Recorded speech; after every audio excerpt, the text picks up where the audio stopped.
جو لکھپتی ہے وہ کروڑپتی ہونا چاہتا ہے، جو کروڑپتی ہے وہ اربوپتی ہونا چاہتا ہے، جو اربوپتی ہے وہ اس سے زیادہ پیسے والا ہونا یہ تو چاہتا ہے۔ پوری دنیا میں ہو رہا ہے۔ نہیں، پوری دنیا میں ایک سلیقے اور ایک طریقے سے ہو رہا ہے۔ ٹھیک ہے۔ ایک آدمی جس کی تنخواہ 12,000 روپے مہینہ ہے، اس کے گھر کے اخراجات 80,000 روپے کے ہیں، یہ کون سی سائنس ہے آپ مجھے بتائیے کہ وہ اس کو پورا کرتی ہوگی؟ اور یہاں 60% لوگ ایسے ہیں جن کی تنخواہیں اتنی ہیں، لمیٹڈ ہیں، اور ان کے اخراجات جو ہیں، تو پھر کیا کرتے ہیں آپ؟ شارٹ کٹس مارتے ہیں، شارٹ کٹس مارتے ہیں۔ اور ایک بات یاد رکھیے، دیکھیے اگر آپ نے اپنی اولاد کو حرام کھلایا نا، حرام، بے ایمانی، چوری چکاری، ان سب چیزوں سے لوٹ کے، یہ سب چیزوں سے کھلایا، تو وہ آپ کے پاس وہ سارا ویسے ہی نکل جائے گا۔ آپ دیکھیے کبھی جمع کر کے نہیں رکھ سکتا ہوں، اگر اس کے پاس رہے گا، جمع بھی ہوتا ہے، تو ایک ڈیزاسٹر ہوگا اور سب ختم ہو جائے گا۔ تو ہم کو ٹھیک ہونا چاہیے، ہم انسان ہیں، جانور نہیں ہیں، ہم کو صحیح ہونا چاہیے۔ ہم کو اس لیے دنیا میں نہیں بھیجا ہے کہ ہم دوسرے کے حقوق ماریں، چھین لیں لوگوں کو۔ 1200 روپے 800 روپے کے ایک موبائل کے لیے ایک جان لے لیتے ہیں ہم۔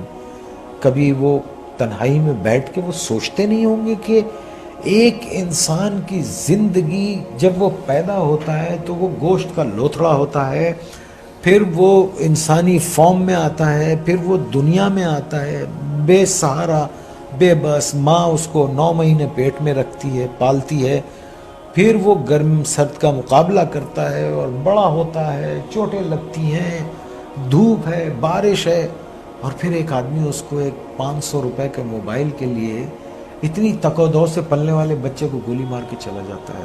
اللہ استغفر اللہ۔ آپ مجھے بتائیے یہ کیا جنون ہے؟ کیوں یہ کیوں بھول گئے ہیں؟ دیکھیے نا، کیوں بھول گئے ہیں کہ ایک دن اللہ نے کہا ہے نا قرآن میں کہ جاؤ گے کہاں؟ تم آؤ گے تو تم میرے پاس نا، اور پھر اللہ نے کہا ہے کہ میں تم کو سب بتا دوں گا کہ تم کیا کیا کرتے تھے۔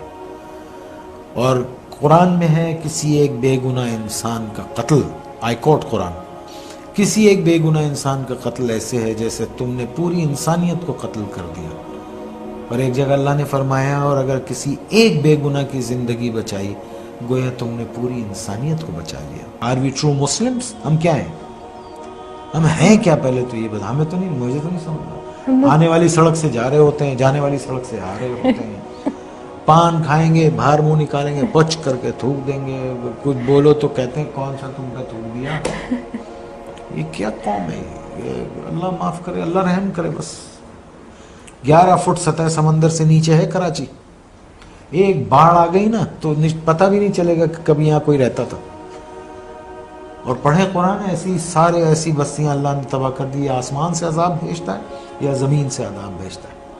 کیا کرنا چاہیے؟ کچھ گائیڈنس کہاں سے؟ اپنے آپ کو ٹھیک کرے، آدمی اپنے آپ کو ٹھیک کر لے۔ ہم اپنے آپ کو ٹھیک رکھتے ہیں الحمدللہ۔ بیسک ٹریننگ، آپ اپنے بیسک جو سیکھنے والی جو جگہ ہے، the only place where you start learning is your own self and آپ کا اپنا گھر جہاں سے آپ سیکھتے ہیں۔ پھر آپ کے ٹیچرز ہیں، اساتذہ ہیں، استاد ہیں، آپ کے دوست ہیں، پھر وہ لوگ جو ارباب اختیار ہیں۔ ہمارے ارباب اختیار لوگوں کا کیا وہ ہے؟ آپ آج کل جو سیاست میں جو لوگ ہیں، یہ سارے لوگوں کو دیکھ لیجیے، ٹیلی ویژن پہ بیٹھ کے وہ جو گفتگو کرتے ہیں، جو ایک دوسرے کے لیے زبان استعمال ہو رہی ہے، یہ اس میں کیا ڈیسنسی ہے؟ کیا سیکھیں گے ان سے؟ آپ کیا سیکھ سکتے ہیں ان سے؟ میں نے تو خدا کا شکر ہے میں نے ان سے کچھ نہیں سیکھا ان لوگوں سے۔ آپ نے کہاں سے سیکھا زندگی میں نے اپنے بڑوں سے سیکھا، اور اچھے بڑوں سے سیکھا۔ میں اٹھا بیٹھا بڑے اچھے اور پڑھے لکھے لوگوں میں، جو بتاتے تھے کہ کمٹمنٹ کو آنر کرنا چاہیے، جو یہ بتاتے تھے کہ اپنے مفاد سے زیادہ اپنے ملک کے مفاد کو ذہن میں رکھنا چاہیے، وہ یہ مجھے بتاتے تھے کہ چھوٹوں سے اچھا سلوک کرو، وہ یہ بتاتے تھے کہ اپنی نظروں میں شرم حیا رکھو، وہ یہ بتاتے تھے کہ فضول خرچی نہ کرو، وہ یہ بتاتے تھے کہ پڑھو، اس کو اس طرح پڑھتے ہیں۔ ہمیں تو بہت کچھ، اور اللہ کا شکر ہے ہم۔ اور دوسری بات یہ کہ ہمارے بلڈ میں، میرے بلڈ میں تو یہ ہے سیکھنے والا، کہ مجھے ایک نیا بچہ بھی کل کوئی چیز سکھائے گا، اور اگر وہ صحیح بات ہے، اچھی بات کر رہا ہے، تو میں اس کی بات کو سنوں گا۔